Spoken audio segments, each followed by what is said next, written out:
So, whenever the fact that I am indeed a feminist comes up in discussion, someone will ultimately start freaking out and begin assuming entire aspects of my identity from this without any prior mention of said aspects. It's almost a given. It's almost a unwritten law of the universe. Imagine that. Imagine that when you give yourself a label, that people assume that you represent that label. That's almost like saying, whenever I say Republican, people assume all sorts of things about me and what I stand for without really knowing me. Well, yes, that's because you took on this label. Yes, but the type of assumptions made from me coming out as feminist are incredibly invalid, just as the ones that theists make when I come out as either atheist or even worse, secularist. When I come out as feminist, people assume stuff about what I believe that doesn't even attach itself to feminism. For example, the idea that they assume I believe in the banning of words, or they assume that I am cut off from evidence, etc. This is exactly like when a theist assumes that an atheist or secularist has no hope, has no sense of moral guidance, when being atheist and being secularist have nothing to do with these things at all.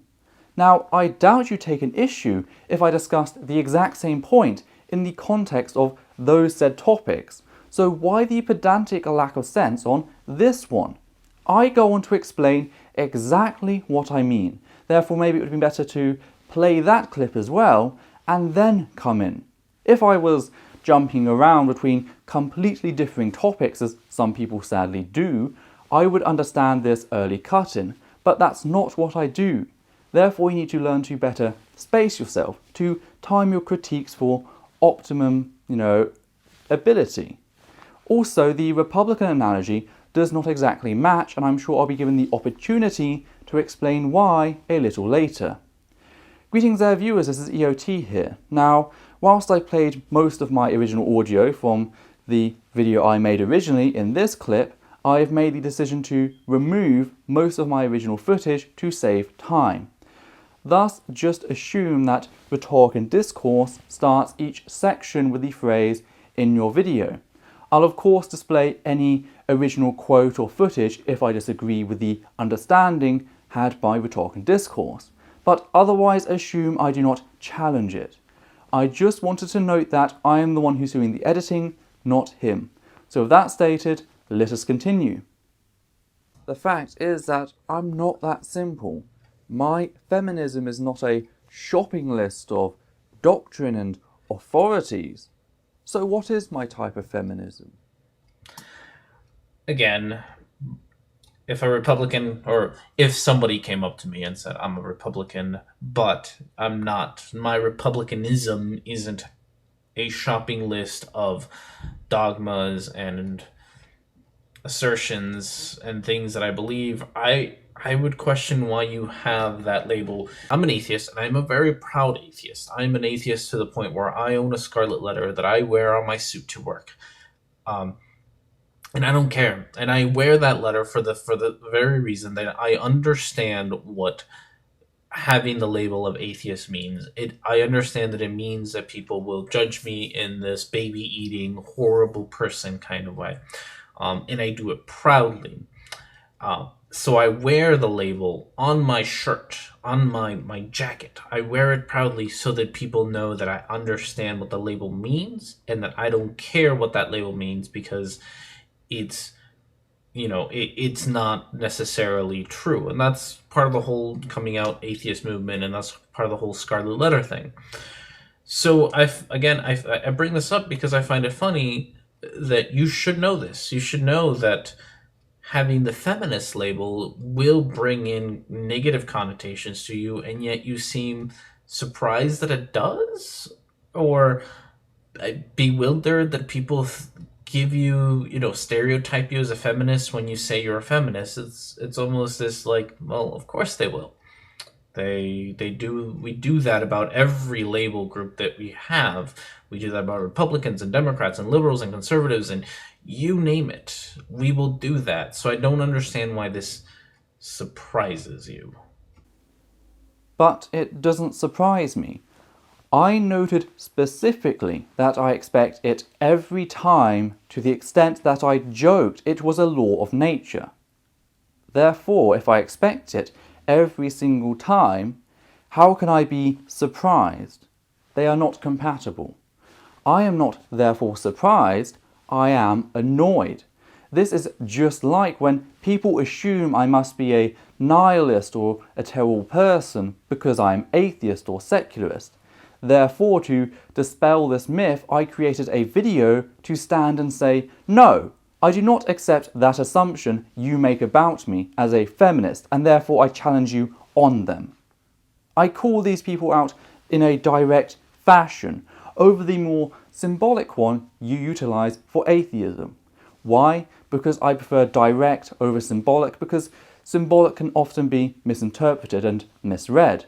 My video cannot, except possibly by you here. That is why this is the opening of my video, yet the title and the rest of the content is 100% clear as to this being my brand of feminism to dispel these myths surrounding the title.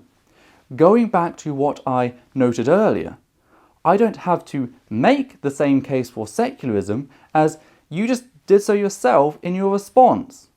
Why is it that when you seek to dispel the myths of atheist or secularist, that is fine and normal, yet when I set out to do the exact same for feminism, it is a fault with me and my apparent surprise?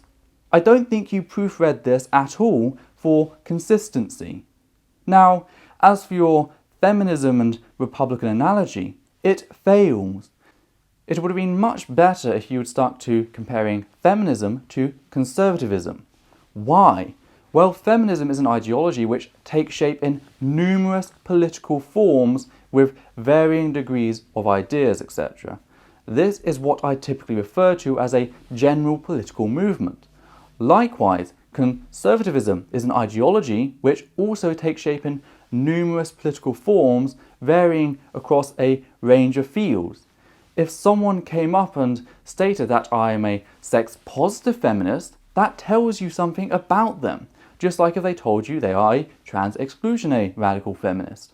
Of course, both in the US and now more recently in the UK, especially within the last election, we've been cut down to a dichotomized two-party system with the Republicans and Democrats in the US and the Conservatives and Labour in the UK. This is possibly a reason for this issue, your dichotomizing. This is why it is also unfair to claim that all religions are monotheistic, just because our exposure to religion is typically towards one of said three main Abrahamic religions. The same for secularism and secular humanism versus secular Stalinism. You are working on a larger scale for one title, i.e. feminism, yet a smaller and more specific scale for the other, i.e. Republican, and equating the two through association within these titles to be the same. Now, I've hopefully demonstrated the issue with doing this. You're working on two different levels, therefore this comparison is not compatible. This is the exact same issue, the very issue, in fact, I sought to tackle with my video in explaining my brand of feminism to dispel the dichotomized myths surrounding the title. I have no masters, I have no loyalties. So my problem with what you're saying here is that you both want to have your cake and eat it too. You want to be an individual. You want to be somebody who's independent, thinks independently, doesn't follow dogma, doesn't have somebody dictating to them what to do. And yet, you also want to be part of a group that does have a dogma, that does have somebody dictating you what to do, and does prescribe thinking to you. You want to have it both ways when you really can't. People like Anita Sarkeesian do in fact inform the decisions of other feminists.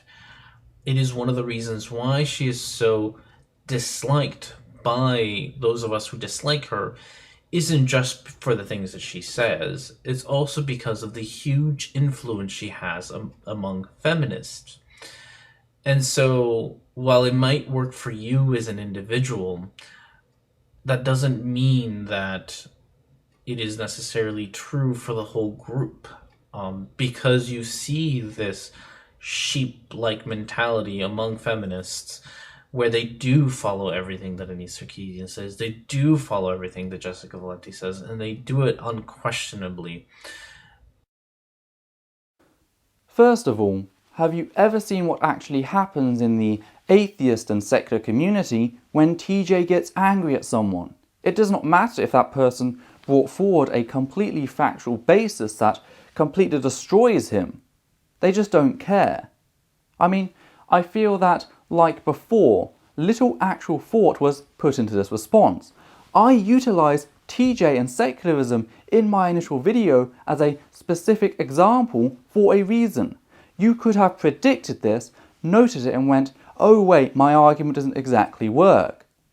If you wish to define dogma in such a watered down way as big figures that, quote, do in fact form the decisions of others, then you have just classed secularism or even being atheist as dogmatic.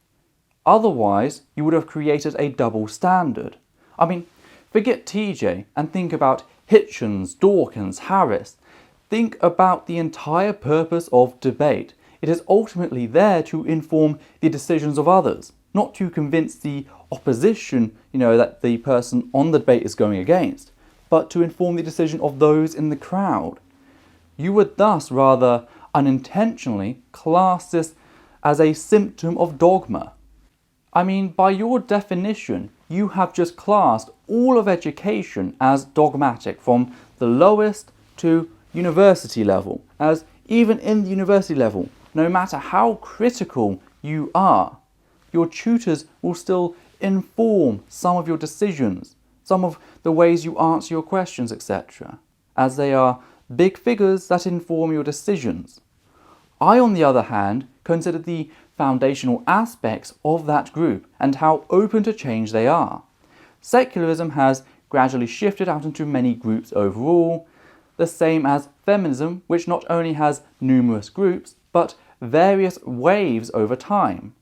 Now, of course, the Church has also done this to a degree, yet they all maintain the same core scripture, which they claim to be eternal and perfect. They will not change it, even though they all disagree on how to interpret it. Their interpretation changes, the actual scripture itself, the orders, the demands, the rituals, etc. They do not change. They are not open to being challenged. Feminism changes. It evolves over time. The Church attempts to do this, yet due to the supposed eternal and divine claims it has made, this has systematically weakened them in the long run, as people can then just point out the inconsistencies between the Bible and personal beliefs held by Christians. Secular humanism has thrived via open discourse and said disagreements internally. I argue feminism is closer to secular humanism and make the request that you dispose of your weak definition of dogma. So let me tell you a story here. I had a friend, and a Christian friend of mine, and we would often talk about atheism and Christianity. And one of the things that we talked about was that he was, in fact, he was a sexually active individual, out of marriage. And then one day, the conversation of abortion came up. His take on abortion was he was against it because it was in his Bible to be against it. I then also pointed out that it is also in his Bible to be against sex outside of marriage. And he came up with this pretty much the same excuse you are. Well, I know, but I don't really follow that one, or I don't really do that one myself. And it's this cherry picking that has always been so wrong with religion and Christianity is, well, I shouldn't say what is so wrong, but it is one of the things that makes you understand that it is such a false view, is that you can cherry pick what you want to have or what you don't want to have. I also think you vastly simplify feminism to something that is almost meaningless. This idea of being, for gender equality. That's not all that feminism is. And I get the feeling that you know this, because feminism does encompass more than that. It's why you have people like Anita Sarkeesian talk about patriarchy and talk about privilege and white privilege and cis privilege and this vilification of men. There's so much more to it, and you simplify it, and I think you do it so that you can cherry pick without seeming like you're cherry picking. Because when you simplify it to that way, nobody can then call you out and be like, well, you're only cherry picking the things that you like from feminism and ignoring the bad things about feminism. And I think you're doing that, but you're doing it to you're cherry picking this idea of I like gender equality, but I'm going to ignore all the bad things about it. And maybe ignore isn't quite the right word to use here, because you do acknowledge the bad things, but you dismiss them as those are just some radicals. And it's not just some radicals, and I'm going to point this out because you're going to say this something later on. It's not just some radicals. There are more than just some of these people. There's a reason Anita Sarkeesian is so popular, and it's not because there are a few radicals that follow her. It is because there is a massive following for this woman. First of all, what bad things about gender equality? I seem to have missed that one. I don't know if you actually intended to say it, but I thought I'd highlight it. Then there is your false comparison. I mean, you select one group with a clear written dogma in scripture comprised of tenets and rules that are typically unambiguous when it comes to intercourse, and compare it to a group that has none of this. I know you've stated that feminism does have dogma, but the most you have shown is that there are big popular people who inform people's decisions exactly the same way that we have these people in secular humanism and within the atheist community. What we typically refer to when discussing Christians who cherry pick is them selecting from what they consider an infallible, timeless scripture. That does not apply here. I have no scripture for my secularism or for my feminism, so I certainly lack that. As for this idea that I dishonestly cherry pick what has worked and what works at the moment to decide my own flavour of feminism, normally we just call that making an educated stand. I look at history to avoid making the same mistakes of the past, as well as looking at contemporary interactions and discourse to do the same. Now, when dealing with history and some contemporary ideas, I do not have to always claim radicals. I can admit to the mistakes of the past and the mistakes of the present. It is specific instances that I claim radicals if that is the case. Not all cases, though. I understand. People are fallible. People make mistakes. Look at the rest of human history and show me a group that has never made a mistake. Psychology classed variations of gender and sexuality as psychopathologies. For the most part, they no longer do this. Is a psychologist cherry-picking when they say they do not hold to such views anymore, even with this history and the few that continue to cling to this idea? Now, I note this very history, as you acknowledge, so your anger can't be that I'm ignoring or rewriting history, but I choose not to repeat it. If this is what you mean by cherry-picking, as opposed to the typical active selection from a proclaimed infallible source, then get your own basket, as I need to sort some more cherries. Defining words until they're mundane ultimately backfires on you, as I can display that what you call cherry-picking is me learning. That's all it is. I learn from the mistakes other people have made. I learn from my own mistakes as well. How is that so hard to grasp?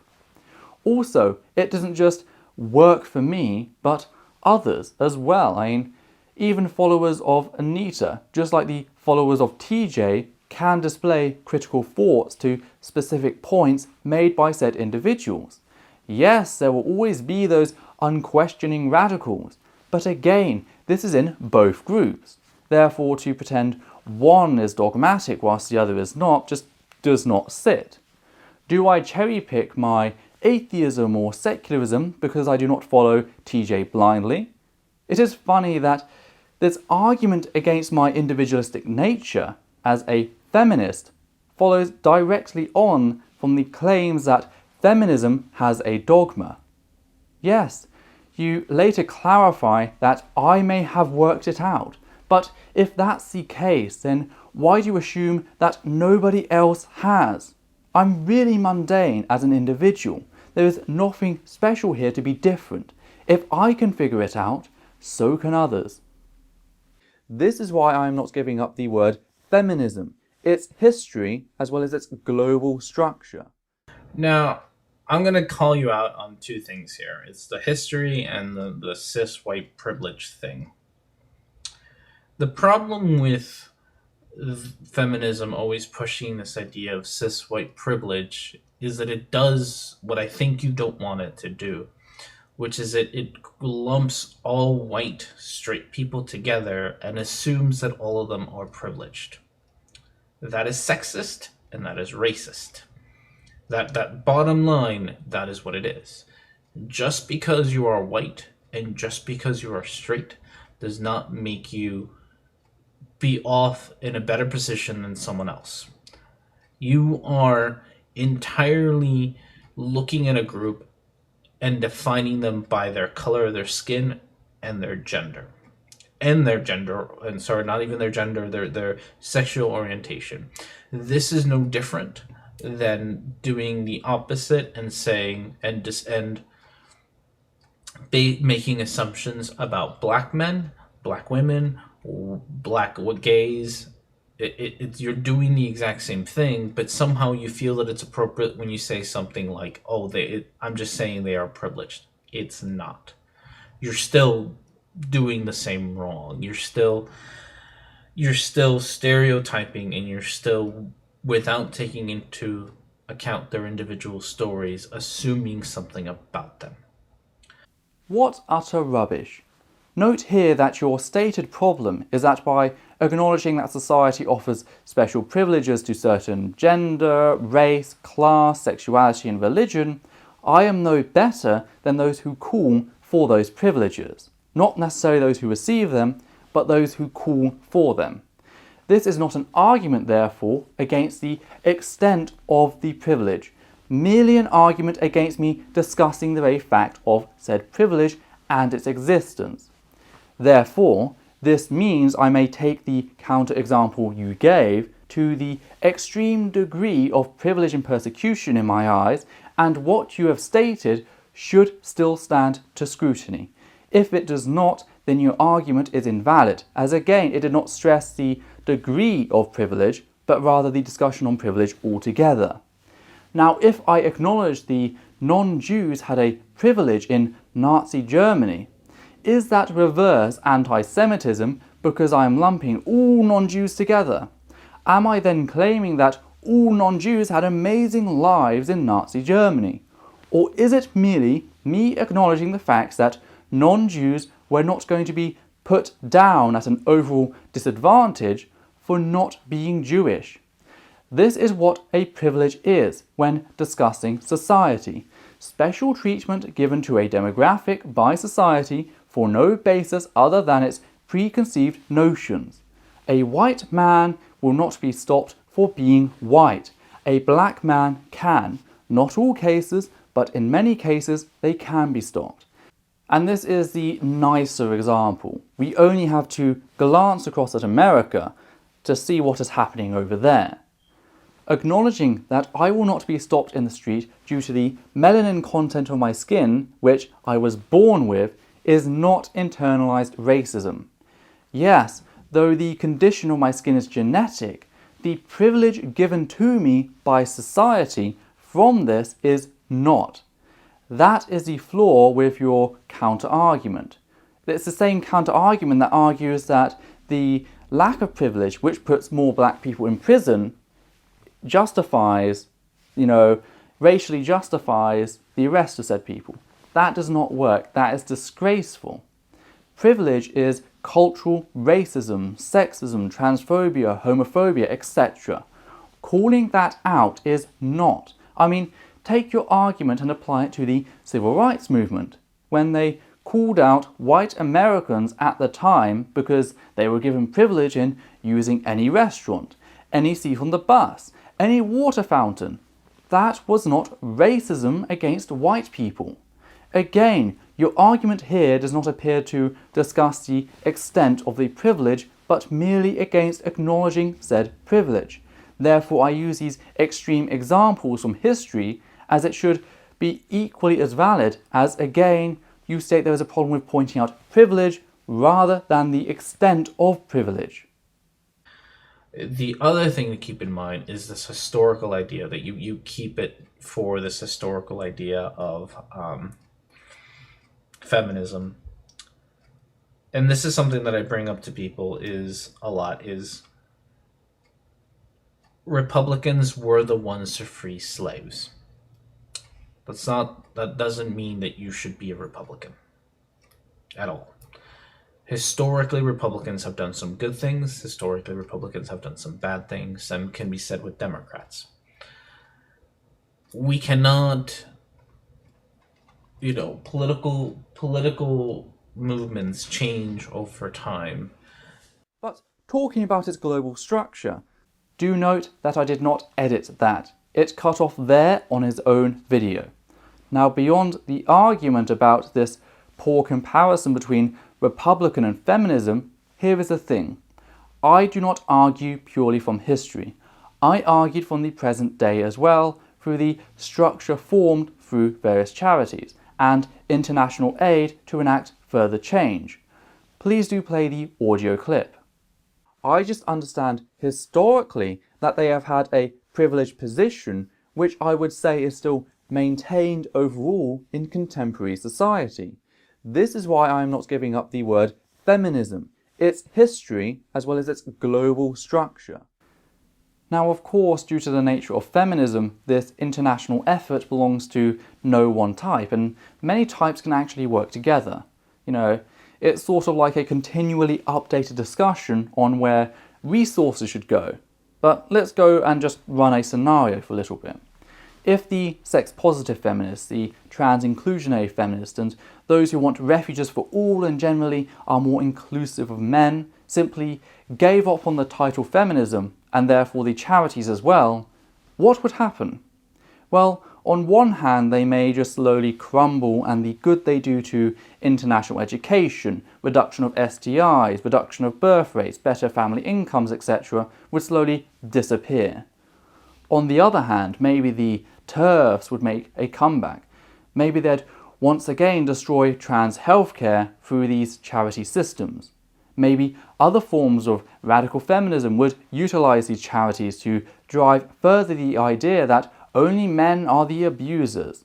Either way, I'm not willing to just stop being part of feminism because some others under the title have done bad things.